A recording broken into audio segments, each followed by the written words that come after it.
नमस्कार। Before print में एक बार फिर आपका स्वागत है। आज हम बात करेंगे आम आदमी पार्टी के उत्तर प्रदेश में बढ़ते कदमों की और इस पूरी चर्चा में हमारे साथ हैं एक युवा नेता और आम आदमी पार्टी के उत्तर प्रदेश के प्रवक्ता रोहित सक्सेना जी। तो रोहित सक्सेना जी, पहले तो आपको बहुत बहुत स्वागत है। और हम सबसे पहले ये जानना चाहेंगे कि उत्तर प्रदेश में किस तरह से आप बीजेपी का विकल्प बनकर तैयार होने जा रहे हैं, क्या करना जा रहे हैं इसे?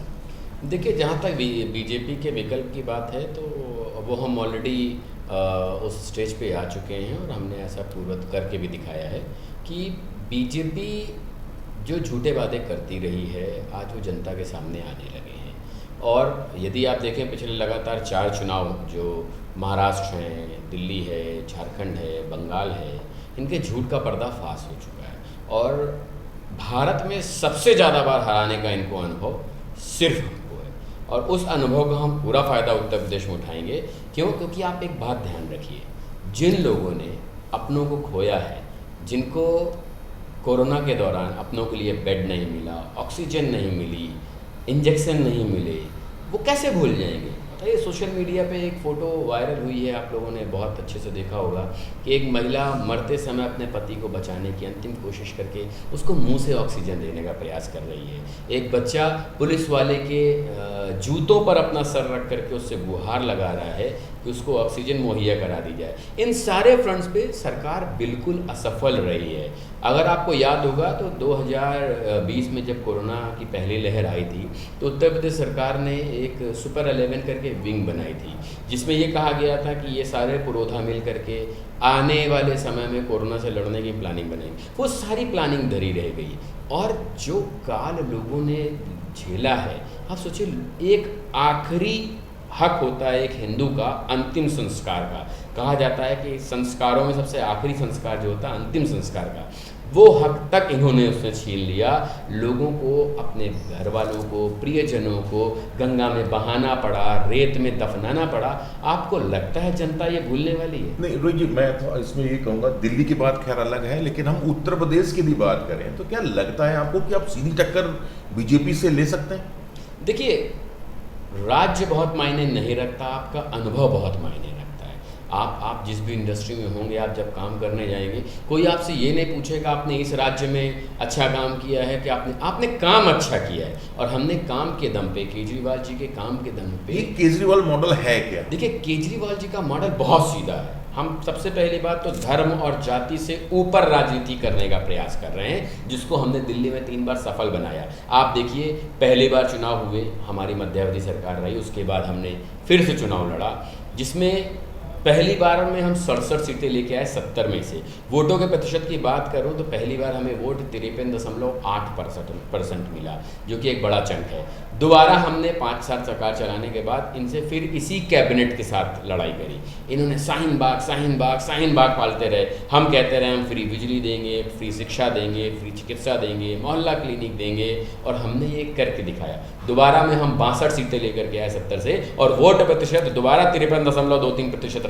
तो इतना बड़ा वोट चंक आपको अगर राज्य में मिल रहा है तो ये बहुत मायने नहीं रखता है कि आपने दिल्ली में किया। अगर हम दिल्ली में इनको हरा सकते हैं इनकी नाक के नीचे, तो उत्तर प्रदेश तो इनकी नाक से 500 किलोमीटर दूर। रोहित जी, एक दूसरा प्रश्न ये पैदा होता है कि जिस तरह से आप उत्तर प्रदेश में आ रहे हैं, तो क्या आने वाले समय में किसी पार्टी से आप समझौता करेंगे, गठबंधन करेंगे?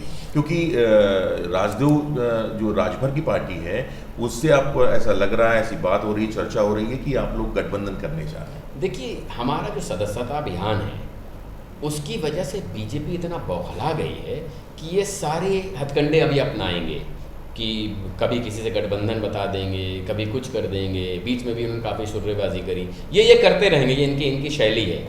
लेकिन जनता इससे ऊपर उठ गई है। जहाँ तक आप राजभर जी से गठबंधन की बात कर रहे हैं, ये बात मैं सिरे से बिल्कुल आपके चैनल के थ्रू दावे से खारिज करता हूँ कि केजरीवाल जी की कोई भी मुलाकात ना राजभर जी से हुई है, ना ही हमारा उनसे कोई गठबंधन होने जा रहा है। यही बात हुई थी जब हमारे नेता उत्तर प्रदेश के प्रभारी राज्यसभा सांसद माननीय श्री संजय सिंह जी अखिलेश यादव जी को जन्मदिन की शुभकामनाएं देने गए तो सुर्रेबाजी हो गई, भाई गठबंधन के लिए ये लोग मिल रहे हैं। अरे भाई आपने वो दौर खत्म कर दिया है कि लोग कोई गठबंधन नहीं होने, बिल्कुल नहीं है। 403 सीटों पर हमारी पूरी तैयारी है। ये सदस्यता अभियान जो आप लोग चला रहे हैं, इससे किस तरह का आप लोगों को रिस्पांस मिल रहा है? कौन सा तबका आपके साथ में जुड़ रहा है? क्योंकि लोगों का कहना है कि कोई जुड़ नहीं रहा है, केवल ये एक अपने आप को मजबूत और दिखाने के लिए किया जा रहा है। देखिए 8 जुलाई से 8 अगस्त तक हम 1 महीने सदस्यता अभियान चला रहे हैं, जिसमें हमारा लक्ष्य 1 करोड़ कार्यकर्ताओं को जोड़ना है।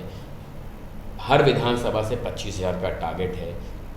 और जो लोग ये कह रहे हैं कि हमसे कोई नहीं जुड़ रहा है, उनको ये जवाब हमारे जहाँ दौरे हो रहे हैं, जो हम शेयर कर रहे हैं, वहाँ से जो लोग जुड़ रहे हैं, जवाब देने के लिए वो लोग काफ़ी हैं कि जुड़ रहे हैं। जहाँ तक रही किस तरह के लोग जुड़े हैं, सबसे ज़्यादा हमसे युवा आकर्षित हो रहे हैं। जिन लोगों ने अपने परिवार के प्यारे लोगों को खोया है, वो केजरीवाल जी के दिल्ली मॉडल से बहुत प्रभावित है। वो लोग जुड़ रहे हैं, वो चाह रहे हैं जो दिल्ली में आप कर रहे हैं उत्तर प्रदेश में भी करके दिखाइए। हम कहीं भी धर्म या जाति को कहीं बीच में नहीं ला रहे हैं और हर तबका हमारा साथ। मान लो आपसे लोग जुड़ रहे हैं, तो क्या ऐसा दिखाई दे रहा है आपको कि आपके पास में चुनाव लड़ने के लिए आवेदन आ रहे हैं? हाँ, 403 सीटों पे आप हमारे पास सारी सीटों पे आवेदन है। और सबसे अच्छी बात ये जो हमारे अपने खुद के लिए अप्रत्याशित है, किसी भी सीट पर 3 से 4 कम से कम आवेदन से, मतलब जब भी हम अभी चुनाव मोड पे आए नहीं, अभी तो हम सदस्यता अभियान में ही चल रहे हैं। हर सीट पे कम से कम 3-3, 4-4 आवेदन आए रखे हैं पूरे 403 सीटों पे, और हम पूरे 403 की तैयारी कर रहे हैं। अच्छा, एक प्रश्न जो है ये उठ रहा है कि युवा लोग जुड़ रहे हैं, तो क्या माना जाए कि आप भी चुनाव लड़ेंगे और आप भी चुनाव की लड़ने की मांग करेंगे क्या? देखिए, मैं एक अच्छा मैनेजर हूँ और मुझे अपने स्किल पे कोई बिल्कुल भी गलतफहमी नहीं है। मुझे ऐसा लगता है यदि मैं मेहनत करके 50 सीटों पे अपना प्रभाव छोड़ के अपने विधायक ला सकता हूँ बना करके, तो मुझे एक सीट पे अपनी एनर्जी वेस्ट नहीं करनी चाहिए। और कभी भी राजनीति में आने के पीछे मेरा ना मोटो रहा है कि मैं चुनाव स्वयं लड़ करके अपना समय खराब करूंगा। मैं हमेशा संगठन के लिए काम किया हूं और करूंगा, और आपको दिखाऊंगा कि उतना ही टाइम जो मैं अपनी एक सीट के लिए खराब कर सकता हूं, उससे मैं कितने विधायक बना कर लूँगा। अच्छा, एक बहुत बड़ा मुद्दा ये है कि आप लोग जब उत्तर प्रदेश में पूरी फोर्स के साथ में आ रहे हैं, तो आपने राम मंदिर का मुद्दा उठाया। जी, राम मंदिर के मुद्दे में विपक्ष के लोगों का कहना यह है कि आप हिंदू की भावनाओं को आहत करने का काम कर रहे हैं। हिंदुओं की भावनाओं को आहत हम नहीं कर रहे हैं, ये चंदा चोर कर रहे हैं, जो चंदा चोरी कर रहे हैं। आप बताइए, भगवान प्रभु श्री राम आपकी भी आस्था है, आप भी उनकी उपासना करते हैं, हम भी करते हैं। इन्होंने एक ऐसा प्रोपोगेंडा फैला रखा है देश में कि भगवान प्रभु श्री राम का केवल यही केवल उनको मानने वाले हैं। आप मुझे एक बात बताइए, किस मुंह से भगवान प्रभु श्री राम का अपने होने की बात करते हैं, जिस पार्टी ने कोर्ट में जा करके खड़े होकर के सबने नकार दिया कि जो घटना हुई है बाबरी मस्जिद के साथ हमने किसी ने नहीं करी, और सब वहाँ से बरी होकर चले आए, वो भगवान। आप बताइए, भगवान श्री राम के नाम पर एक गरीब इंसान ने, हमने, आपने, सब ने कुछ ना कुछ पैसा दिया है जो हमारी हैसियत रही है। इसलिए हमें पता है हम भगवान श्री राम को कुछ नहीं दे सकते, लेकिन ये हमारी आस्था है, हम उनका भव्य मंदिर देखना चाहते हैं। कितनी बड़ी बड़ी बातें करते थे ये कि हमें राम मंदिर मिल जाए तो हम 3 महीने में इतना भव्य मंदिर खड़ा कर देंगे, 4 महीने में। 1.5 साल से नींव नहीं भर पाए हैं, फाउंडेशन तैयार नहीं कर पाए हैं।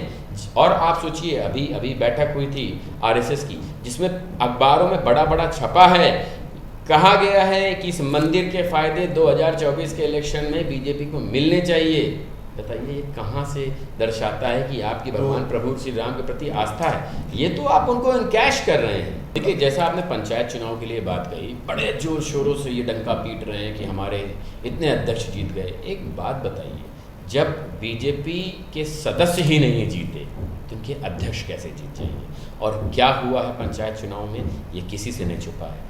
कहीं महिला की साड़ी खींची जा रही, कहीं BDC का जो प्रत्याशी है, जो विजेता है, वो अपने पिता के दाह संस्कार के लिए जा रहा है, उसको पुलिस उठा ले रही। तो ये जो उन्होंने किया है, ये लोकतंत्र का हनन है। और बहुत शर्म के साथ कहना पड़ रहा है, लोकतंत्र के हनन के लिए देश के मुखिया बधाई दे रहे हैं कि हमने बड़ा अच्छा प्रदर्शन किया है। मैं तो चाहूँगा, भगवान से प्रार्थना करूँगा, ऐसा प्रदर्शन किसी चुनाव में नहीं हो जिससे भारत में लोकतंत्र की हत्या हो। तो देखिए, इस तरह से आप ये समझ सकते होंगे कि कहाँ तक आम आदमी पार्टी तैयारी में लगी हुई है कि वो उत्तर प्रदेश में अपने पांव को पसारे, क्योंकि जिला पंचायत जो इलेक्शन हुए थे सदस्यों के, उसमें कांग्रेस को पछाड़कर आम आदमी पार्टी चौथे नंबर पे सीट पे पहुंच चुकी है उत्तर प्रदेश में। तो आने वाले समय में कितनी लड़ाई और दिलचस्प होगी, क्या राजनीतिक समीकरण होंगे, अभी जो पार्टी समझौता करने की बात नहीं कर रही वो किस तरह से समझौता करेगी आगे, ये देखने वाली बात होगी। और किस तरह से चुनाव उत्तर प्रदेश का होने वाला है और बहुत ही दिलचस्प होने वाला है। लेकिन ये चीजें जुड़ने के लिए हमारे साथ में जुड़े रहिए और आप बिफोर प्रिंट के साथ में जुड़े रहिए, हमारे चैनल को सब्सक्राइब करते रहिए। अगर आपको हमारा वीडियो पसंद आया हो तो इसे लाइक करें, सब्सक्राइब करें और साथ ही बेल आइकन दबाना ना भूलें।